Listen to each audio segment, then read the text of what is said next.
Yo, what's up everyone? Welcome back to the channel, and today I'm gonna show you how to set up account alerts with Wells Fargo. Alright, let's get straight into the video. So for setting up account alerts online, what you want to do is to log into your Wells Fargo's online banking accounts, and then you want to click on the account service tab, and then just select the account alerts option, and then you want to choose the account for which you want to set up alerts, and of course just select the type of alert that you want to receive. That could be low balance alerts, it could be large transaction alert, deposit alerts, or withdrawal alerts.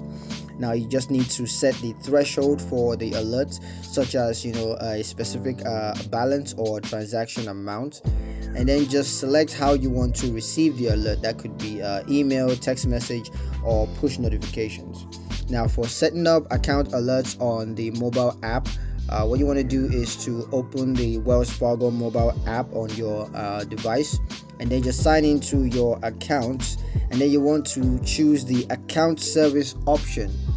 So after you're done with that, just select the account alerts option, and then choose the account for which you want to set up alerts, and then just select the type of alert that you want to receive.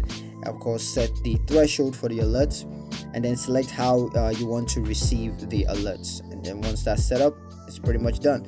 Now for types of account alerts, as I said before, you have low balance alerts, where you receive alerts when your account balance falls below a certain threshold. There's also large transaction alerts, where you're going to receive alerts when a large transaction is made on your account. You also have deposit alerts, where you receive alerts when a deposit is made to your account. And then there's also withdrawal alerts. You're going to receive alerts when a withdrawal is made from your account. So yeah, that's pretty much it on how to set up account alerts with Wells Fargo.